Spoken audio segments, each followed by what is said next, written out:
All right. So before I do my ranking albums for Styx, uh, this just came in. It's an original copy of Serpent is Rising from Styx on wooden nickel. Third album, 1973. Uh, the sleeve itself is got some, small little seam tears and things like that. Well, it's all intact. It is what it is. And the vinyl itself is mint. I slid it into those disc sleeves I had lying around. I can't believe how clean this blade. Not as muddy as the wooden nickel 2 CD, 4 album pack from what was that 2007. Still kind of muddy. Don't get me wrong, but much more depth and clarity. Uh, Now I have no idea why the snake has Kermit eyes and a Kermit mouth, but it is what it is. We even got what appears to be a dancing witch woman in the background there. We got llamas, we got a ram. Uh what the hell else? A kangaroo, deer, pirate ships, a flying bat, a cruise liner in the background too. But I have no idea what's going on with this cover. And then here's half the song lyrics or 3/4 of the song lyrics in the back. Whatever reason they gave us the Krakatoa lyrics, which is insane because it's just a spoken word minute long piece, but whatever. Okay, so this was, this is a wild experimental album. I'm gonna put it down for a second. I also while I'm thinking about it, today's July 4th. For Christ's sakes, Martin, tomorrow's the 4th of July.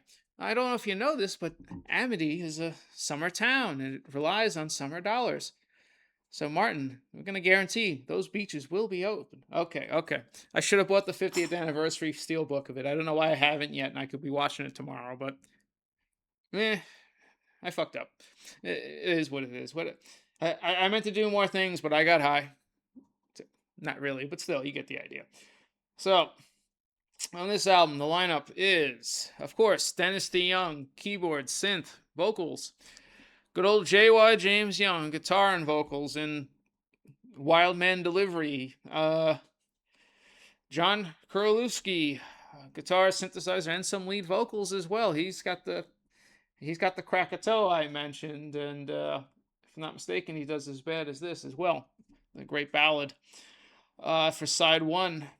And of course, the Panazzo brothers on bass, drums, and percussion. Chuck on bass. The late John on regular drums and percussion. Now, we do have a cover at the end of this of Hallelujah, the chorus from uh, Handel, which is surprisingly really well done from, what was it, Messiah? Yeah. We've also got some other weird writing. I mean, Kurlewski writes Krakatoa. He co-writes the title track for Serpent is Rising. Oh, and he sings the lead vocal on Serpent is Rising. Dennis comes in on the backing chorus vocals. Jonas Salter, bit of a sea shanty epic. James JY on the lead vocals with Dennis in the backing him up, and it's actually a Dennis track. This is how you know this is a weird, crazy prog adjacent album. It's because we've got a epic life sea shanty, a story about a man taking all the gold from the pirates in Tortuga and he blows his brains out at the end because there's nothing other, there's nothing else to gain. As there's the third firework for today, only three. That's pretty surprising, probably because it's not too dark yet. And then ends with an accordion solo outro. I almost couldn't think of the word accordion just now, and I thought I was going to swear you're going to have to revoke my damn Weird Al fan card. I didn't make a prop. I should have made a prop. Oh well, couldn't think of it. 22 years. That's a great rocker. Dennis showing the first time that he can sing. He can sing a heavy rocker if he wants to, with a little more, a little bit more bite. That's him and JY going back and forth, trading off lead, and then that's another Kurlewski track. Winner take all, or winner takes all. That was a really fun one. Uh, Boy, it's funny how this thing's trying to say it's JY singing. It didn't sound like JY. But yeah, I guess it was. As bad as this, though, was surprising a Kuralewski one. Young Man, definitely a ballad. That's definitely more of a ballad. That's we're back into the Dennis led territory on that one. I have to say that, well, JY singing it, but most of it. But the Grove of Eglantine, track two, that really gives you a side. The heavy melodic theatrical stuff that's to come on that one. How long was that? That was about, yeah, it was 5 minutes. We're pointing the way towards Sweet Man in Blue, uh, with the Grove of Eglantine on this one. Witch Wolf, of course, is your heavy smoking rocker. It's a JY track. I mean, you look at Great White Hope, and you even put me on. You expect the raucous openers to be JY numbers. Uh, I have to say, there is now something I left off. Uh, at the end of the As Bad as This, you get an unlisted track sung by Kuralewski, and it's called Plexiglass Toilet. What they do, and for the life of me, I don't know why. It's like they wanted to do a goofy, glorious send up of Harry Belafonte, the Banana Boat song. I don't know why the dog keeps crying. Whatever. The Banana Boat song. Hey-o. But instead of come, Mr. Tallyman, tally me banana, it's come sit on the plexiglass toilet. And I'm like, what, what the fuck are we doing? It's like they wanted to be. It's like the band didn't know where they wanted to go, and suddenly they wanted to do a Zappa, absurd, goofy send up of a classic track, which of course is something Zappa would do quite constantly, especially in that era. I mean, you go back to the second album, and he's just doing Louie Louie in slow form as Plastic People, and then you hear the live versions from the 70s, and yeah, it's like the one on You Can't Do That on Stage. I think it was Volume 4, I believe, or was it Volume? No, I think it was Volume 2. Volume 4, I believe, was the Helsinki show, but Volume 2 is.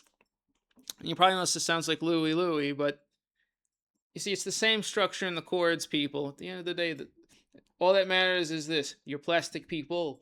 Oh, so you get this Harry Belafonte send off, Plexiglass Toilet, and side one, which is called Heads, because wooden nickel, they had to give it coin terminology. Side two, Tails. Man, that's on Krakatoa I mentioned earlier. So, for those of you who are Hawkwind fans, like myself, uh, you have particular affinity for the 70, especially 71, 72 to 74 run, with Lemmy on bass. You will also remember that you had a poet slash narrator, occasional vocalist, Robert Calvert, on those. See 7 and 7, or says 7 by 7. No, it's 7 and 7. And the original version that was recorded for, well, he actually did lead vocals for Silver Machine originally at the Greasy Trucker Party ball. I have that on the RSD reissue downstairs. But the mic was bad for the recording, so they, for the time, they took the audio and then they overdubbed it with new vocals by Lemmy, and the song took the fuck off. But Calvert would do the narrating, the little interludes, like the original version of Sonic Attack. And it gets, on Space Ritual, it gets over the top, creepy, and unhinged. And I'll be honest, this is, the reason I mention this is because Calvert came back and did lead vocals for the majority of the albums, 77 to 81, but he was doing more of a singer voice, not a narrator voice. He was doing the more upper mid registers. It's the sign. It's the spirit of the age. He's doing that. He's not doing the slowly unhinged beat poet, slam poet thing. But Krakatoa for a minute and 38. Kurolewski just goes full Robert Calvert on this. I mean, the narrator style, he gets like Sonic Attack. It builds in tension and it goes over the top. And again, I had to sit there and think, what were they doing? You can tell I absolutely love this album. Otherwise, I wouldn't spend so much damn time talking about, you know, breaking these down and going into all these little bits and pieces. But this is. I know a lot of people don't care for the wooden nickel era, but I want to say that this is actually a great album. It's just weird. It's out there. It's experimental. It is, again, this is 73, so at the height of their powers are the new 5 and then 4-piece King Crimson, which is going to whittle down to 3 here in about a year. Yes, with Tails, Topographic Oceans, or Topographic Oceans, however you want to phrase it, fiddly dee. You got Genesis having just done Foxtrot and about to drop Selling England by the Pound on everybody. Pink Floyd was. I didn't look at the month that this got released. I should have, because 73 Floyd, they should have Obscured by Clouds out at this point. If it's not, a little something else, I think we're closer to something else with a certain prism on the cover about to come out. But definitely Obscured by Clouds was out at that point. So you're getting, and the Stones did Goat's Head Soup, which is, it's out there as well. Not as far as out there as, Her Majesty's Satanic Majesty's Request. I was having a 007 there moment with freaking George Lazenby. I don't know what made me think of George Lazenby in that all of a sudden, but yeah, there we go. So at the time, prog was just pretty dominant. And what you're getting is a band mixing in, little bit of folky, well, more so on a later album, but you're getting bits of prog theatricality mixed with weird, unhinged short poem narration and Harry Belafonte covers done up as a joke. This is out there. This is wild. It's actually one of my favorite Styx albums. It probably shouldn't exist, but no, this is, if you put this on, you get a little bit of everything from them. You get an idea of, it's still early on, they're fleshing some things out. This was just a band doing an album and not sure which directions to go in, but we're going to try 3 or 4 things. We've got 3 people writing songs and a couple of outside people contributing too. Stuff like that would diminish over time real fast. But at this point, there's a few external hands in the, in the kitchen. Too many cooks. Still, the goofy snake face on the cover and other oddities aside, Serpent is Rising is really good. You just give it a chance. Go back and listen to it. Don't go with the CD version. If you need to, go with... I think they did a good upscaling on YouTube of this. I don't know if it's on Spotify. I don't have Spotify directly myself. But this is a trip.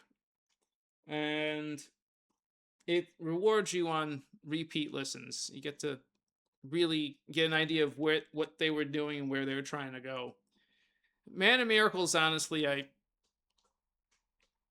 don't like Man of Miracles as much, which is weird because it's a little bit more straightforward. But this is just, I think it's the bombast and the random chance taking, that the creativity of this It's just it's entertaining. It's um yeah, you know what? I'm just gonna stop now because it's getting late. Yeah, Serpent is Rising, 1973. Uh, I got lucky with a mint record and a very good to BG minus sleeve, still intact, but I only paid 11.50 for this. If this was if the sleeve had been near mint as well, the last one that sold like that on Discogs went for $90. So I win, and I am gonna play the hell out of this a lot more often, I think, but maybe not as often as Pieces of Eight and The Grand Illusion or Paradise Theater. More, more on all those later. So if I don't get back with another video tonight, happy 4th of July. Maybe I'll post one in the morning. I'm going to go to the BJC Convenient Care tomorrow, and I got one of those hyper granulated tissue spots in that nail and finger I sliced up. So now that too much proper warmth and moisture in this heat and everything else like that with the band-aid, it popped up between the cracks. So I'm like, you know what? Now that's finally lifting that piece of broken nail that I wanted urgent care 2 weeks ago to cut out. It'll probably get removed now. At least it's not infected. But let's get rid of this mess. I'm sick of doing one thing. If it's not something else, it's another. It's people getting back to me saying, "Oh yeah, we'll line up a job interview," and then, well, July 3rd hit, the second hit, so we're gonna follow up on next week. I'm like, yeah, real good, real good. That's what I've been up to, and I heard a couple of my mom's first presses of the Grease soundtrack. Ugh, oof. God, I watched that movie too much with my grandmother as a kid, so I'm like, I don't need to. I really don't think I need to rewatch this. I'd rather watch Crybaby from John Waters again. Yeah, Crybaby. There's an underrated musical for you. Well, it's John Waters. It's always good. It's just underrated because people can't deal with that level of creativity. But at least we've come to accept David Lynch for just being more out there and maybe not so absurd. Yeah, there I go, ranting again. Whatever. The Grease soundtrack and the original Xanadu soundtrack. The ELO side was incredible. So yeah, that's it right now. Styx. Yeah, Styx. That's what I meant to say. Serpent is Rising, 73. See you guys. I think I'll be back in an hour or two with my Styx ranking. Wait, what the hell? Might as well. So, till next time.